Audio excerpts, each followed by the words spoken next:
بدأنا بسم الله وبالصلاة الله على رسول بسم الله. اللہ الرحمن الرحیم۔ ہم تیسرا باب پڑھ رہے ہیں، باب صوم اسوہ رسول اکرم صلی اللہ علیہ وسلم، اور آج ہم اس باب کے اندر اخوت کے حوالے سے بات کریں گے۔ رسول اللہ صلی اللہ علیہ وسلم کی سیرت طیبہ میں ایک پہلو اخوت کا ہے۔ آپ علیہ السلام نے مسلمانوں کو اخوت کی تعلیم دی، اخوت کا درس دیا۔ اخوت کا لغوی معنی کیا ہے؟ اخوت کا لفظ اخ سے ہے، اخ بھائی کو کہا جاتا ہے۔ اخوت بھائی چارہ، بھائی بنانا، بھائی بندی کرنا، دوست بنانا۔ اخوت کا اصطلاحی معنی کیا ہے؟ کہ زمین پر رہنے والے تمام انسانوں کو ایمان کی حیثیت سے آپس کے اندر بھائی بھائی بنا دینا، اس کو اخوت کہا جاتا ہے۔ شریعت اسلامی کے اندر کسی ملک، قوم، رنگ اور نسل اور قبیلے کی وجہ سے بھائی چارے کی بنیاد نہیں رکھی گئی، بلکہ اسلام کے اندر بھائی چارے کی بنیاد ایمان پر رکھی گئی ہے۔ جیسے اللہ تعالیٰ فرما رہے ہیں انما المؤمنون اخوۃ، کہ مومن آپس کے اندر بھائی بھائی ہے۔ تو اخوت کی بنیاد وہ ایمان ہے۔ نبی کریم صلی اللہ علیہ وسلم کی بعثت سے قبل پوری دنیا کے اندر ظلم کا دور تھا، اور لوگ ایک دوسرے کے خون کے پیاسے تھے۔ چھوٹی چھوٹی باتوں پر کئی سالوں تک ایک دوسرے سے جنگیں کرتے تھے، اور کوئی کسی کا دوست نہیں تھا، کوئی کسی کا خیر خواہ نہیں تھا۔ تو نبی کریم صلی اللہ علیہ وسلم نے آ کے ان جاہل لوگوں کے اندر محنت کی اور ان کو اخوت کا درس دیا، ان کو آپس کے اندر بھائی بھائی بنا دیا۔ آپ علیہ السلام نے مکہ کے اندر جو لوگ مسلمان ہوئے ان کو بھی اخوت کا درس دیا، اور آپ علیہ السلام مکہ مکرمہ سے ہجرت کر کے مدینہ منورہ تشریف لائے تو وہاں بھی اخوت اور بھائی چارہ قائم کیا۔ تو آپ علیہ السلام نے مواخات قائم کی۔ مواخات کہتے ہیں بھائی بھائی بنانے کو۔ مواخات مدینہ مشہور ہے، لیکن مواخات آپ علیہ السلام نے 2 مرتبہ کروائی ہے۔ ایک دفعہ مکہ مکرمہ میں کہ جو لوگ مسلمان ہو چکے تھے ان مسلمانوں کو، وہ اگرچہ سب کے سب مکہ کی رہنے والے تھے، ان کو آپس کے اندر بھائی بھائی بنا دیا۔ تو اس وقت جو مکہ مکرمہ میں بھائی چارہ کرایا گیا، اس میں نبی کریم صلی اللہ علیہ وسلم کے حصے میں حضرت علی رضی اللہ تعالیٰ عنہ آئے۔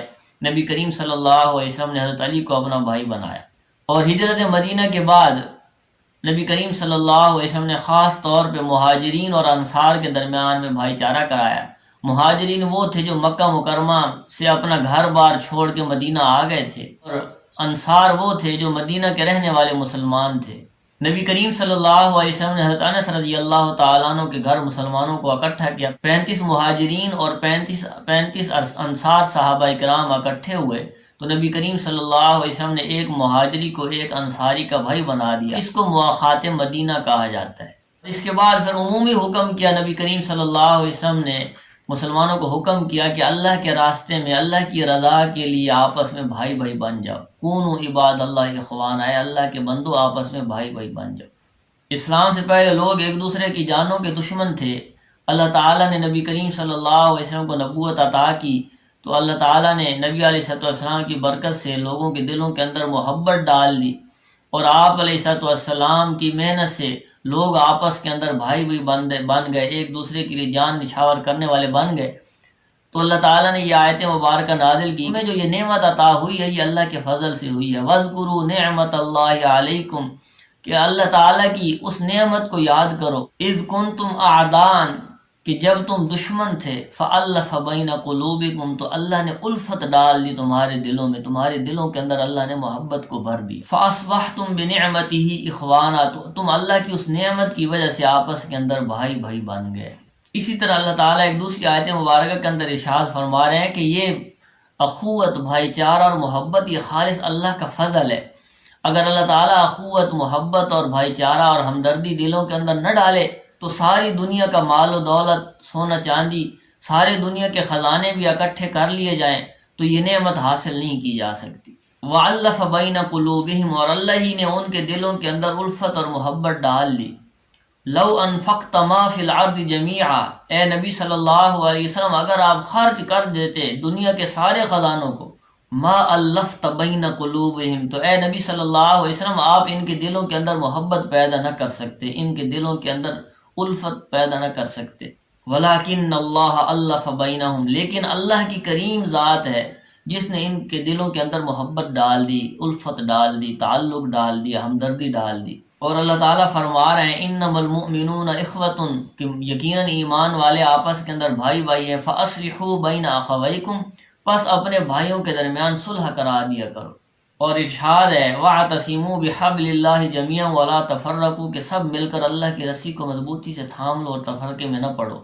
اور حدیث مبارکہ کے اندر آتا ہے کہ خیر الناس من ینفع الناس، لوگوں میں سے بہترین شخص وہ ہے کہ جو دوسروں کو نفع پہنچائے، دوسروں کو فائدہ پہنچائے۔ اور ارشاد ہے کہ المسلم من سلم المسلمون من لسانہ و یدہ، کہ مسلمان وہ ہے کہ جس کی زبان سے اور اس کے ہاتھ سے دوسرے مسلمان محفوظ رہیں۔ ایک حدیث مبارکہ میں آتا ہے کہ کل المسلم علی المسلم حرام دمہ ومالہ وعرضہ، کہ مسلمان کا مسلمان پر حرام ہے اس کا خون، اس کا مال اور اس کی عزت اور آبرو۔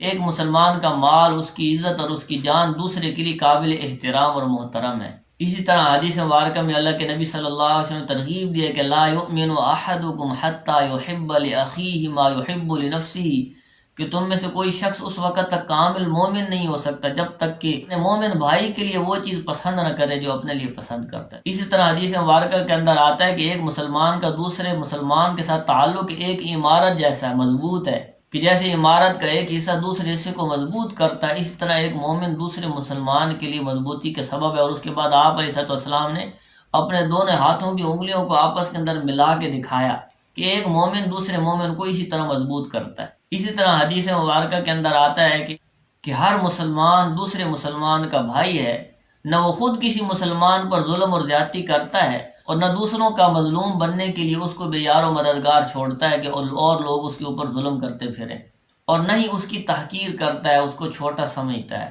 اور صحیح حدیث کے اندر آتا ہے کہ جس نے کسی بددین کے شر سے کسی مومن کی حمایت کی تو اللہ تعالیٰ اس مومن کی حمایت کرنے والے شخص کے لیے اللہ تعالیٰ ایک فرشتہ قیامت کے دن مقرر کرے گا جو اس آدمی کو جہنم کی آگ سے بچائے گا۔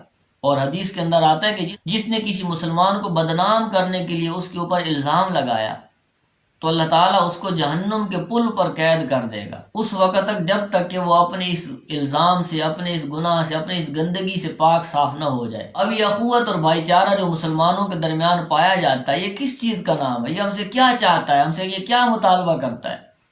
تو یہ اخوت اور بھائی چارہ ہم یہ چاہتا ہے کہ ہم آپس کے اندر ایک دوسرے کی اصلاح کریں، جہاں کہیں کوئی خرابی نظر آئے، جہاں کوئی مسلمان کسی دوسرے مسلمان کو گناہ کے اندر مبتلا دیکھے، نافرمانی کے اندر مبتلا دیکھے، تو اس کو چاہیے کہ اپنے مسلمان بھائی کو، اپنے بہن کو، اپنے پڑوسیوں کو ان گناہوں سے روکے، ان برائیوں سے روکے اور اللہ کے احکامات کا پابند بنانے کی کوشش کرے۔ اسی طرح معاشرے کے اندر محبت اور شفقت پیدا کرنے کی کوشش کیجیے، آپس کے اندر لوگ ایک دوسرے سے محبت کریں، شفقت اور نرمی اور ہمدردی سے پیش آئیں، ایک دوسرے پر ظلم نہ کریں، اور اثار اور قربانی کو فروغ دیا جائے۔ دوسروں کی ضرورتوں کو پورا کرنا، اگرچہ اپنی ضرورتیں پوری نہ ہوں، دوسروں کو آرام پہنچانا اگرچہ خود بے آرام ہو جائیں، دوسروں کو سہولت پہنچانا اگرچہ خود سہولت میسر نہ آئے، تو یہ اخوت کا تقاضا ہے۔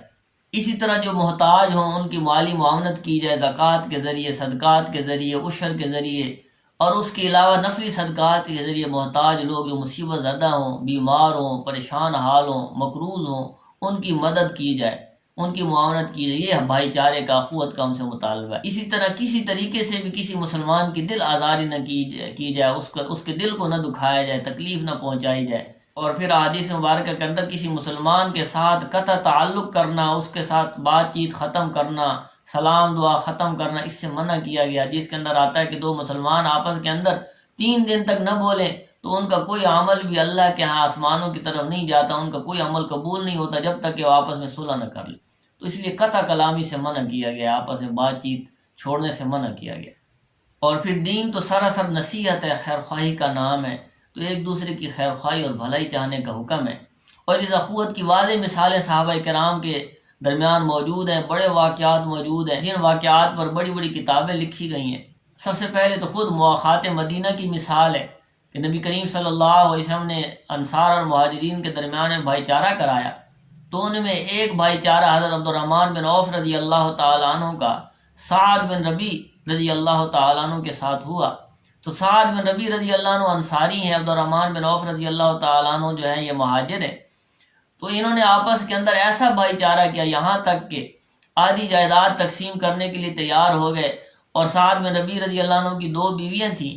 سعد بن ربی رضی اللہ تعالیٰ عنہ نے عبد الرحمن بن عوف سے کہا کہ میری 2 بیویاں ہیں، آپ ان دونوں میں سے ایک کو پسند کر لو، آپ جس سے چاہیں گے میں اس کو طلاق دے دوں گا اور آپ اس سے نکاح کر لیں۔ لیکن عبد الرحمن بن عوف رضی اللہ تعالیٰ عنہ نے کہا کہ اے میرے بھائی، اللہ آپ کو مبارک کرے، مجھے اس کی ضرورت نہیں، آپ مجھے بازار کا رستہ دکھا دیجئے، میں وہاں تجارت کروں گا، محنت مزدوری کروں گا، اللہ تعالیٰ اس میں مجھے برکت ڈالیں گے۔ تو اللہ تعالیٰ نے ایسی برکت ڈالی جو خالی ہاتھ عبد الرحمن بن عوف مکہ مکرمہ سے مدینہ منورہ گئے، اللہ تعالیٰ نے صحابہ کرام میں سب سے بڑا مالدار عبد الرحمن بن عوف رضی اللہ عنہ کو بنا دیا۔ اسی طرح صحابہ کرام کی اخوت اور بھائی چارے کی مثال جنگ یرموک کے موقع پر ملتی ہے کہ 3 آدمی زخمی پڑے ہوئے ہیں اور ایک آدمی پانی لے کے وہاں سے گزرتا ہے، تو ایک زخمی آواز دیتا ہے کہ مجھے پانی چاہیے۔ تو یہ پانی جس کے ہاتھ میں ہے یہ اس کا رشتہ دار بھی ہے، یہ پانی اس کے پاس لے کر پہنچتا ہے، وہ زخمی پانی پینے ہی لگتا ہے کہ دوسرے کی آواز آتی ہے کہ مجھے پانی چاہیے۔ تو یہ پانی نہیں پیتا اور کہتا ہے کہ پہلے فلاں میرے بھائی کو جو پانی مانگ رہا ہے اس کے پاس لے جاؤ۔ تو اس کے پاس پہنچتے ہیں تو تیسرے کی آواز آتی ہے کہ مجھے پانی چاہیے، تو وہ دوسرا آدمی کہتا ہے کہ مجھے یہ پانی اس تیسرے کے پاس لے جاؤ۔ جو تیسرے کے پاس پہنچتا ہے تو وہ دم توڑ چکا ہوتا ہے، شہید ہو چکا ہوتا ہے۔ جب دوسرے کے پاس آتا ہے تو وہ بھی شہید ہو چکا تھا، اور پہلے اپنے چچا زاد بھائی کے پاس واپس پہنچتا ہے تو وہ بھی شہید ہو چکا ہوتا ہے۔ تو ان تینوں آدمیوں نے جان تو دے دی لیکن اپنے دوسرے مسلمان بھائی سے پہلے پانی پینا گوارا نہ کیا۔ اسی طرح حدیث مبارکہ کے اندر آتا ہے ابو طلحہ انصاری رضی اللہ تعالیٰ عنہ ایک مہمان کو اپنے گھر لے گئے اور بیوی سے پوچھا کہ گھر کے اندر کھانے کے لیے کچھ ہے؟ تو بیوی نے کہا کہ صرف بچوں کے لیے کچھ رکھا ہوا ہے۔ تو انہوں نے بیوی کو سمجھایا کہ میں مہمان کو اندر لے آؤں گا، رات کا وقت ہے، تو آپ کھانا مہمان کے سامنے رکھ دینا اور کسی بہانے سے چراغ بجھا دینا اور بچوں کو بہلا کے سلا دینا، کھانا مہمان کو کھلا دیں گے اور خود اس کے ساتھ بیٹھے رہیں گے اور وہ یہ سمجھے گا کہ ہم بھی کھا رہے ہیں۔ تو اسی طرح ہوا، مہمان آیا اور بیوی نے چراغ بجھا دیا، بچوں کو بہلا کے سلا دیا اور خود مہمان کے ساتھ بیٹھے رہے۔ مہمان نے کھانا کھا لیا اور مہمان نے یہ سمجھا کہ انہوں نے بھی کھا لیا کیونکہ اندھیرا تھا، تو رات انہوں نے بھوکے گزاری۔ دوسرے دن نبی کریم صلی اللہ علیہ وسلم کی بارگاہ میں حاضر ہوئے تو جبریل امین علیہ السلام وحی لے کر آئے اور اس صحابی کی تعریف فرمائی، اور اللہ تعالیٰ نے یہ آیات نازل فرمائی، وَيُؤْثِرُونَ عَلَىٰ أَنفُسِهِمْ وَلَوْ كَانَ بِهِمْ خَصَاصَةٌ، کہ وہ اپنی جانوں پر دوسروں کو ترجیح دیتے ہیں اگرچہ وہ بھوکے ہی کیوں نہ ہو۔ تو خود بھوکے رات گزاری اور مہمان کو کھانا کھلایا۔ تو اخوت اور بھائی چارے کی بے شمار مثالیں قرآن و حدیث کے اندر موجود ہیں۔ اللہ تعالیٰ ہمارے مسلمانوں میں بھی آپس میں اسی طرح بھائی چارہ پیدا فرمائے۔ آج کا ہمارا لیکچر یہی تھا، اس میں سے جو بات پوچھنی ہو آپ لوگ میسج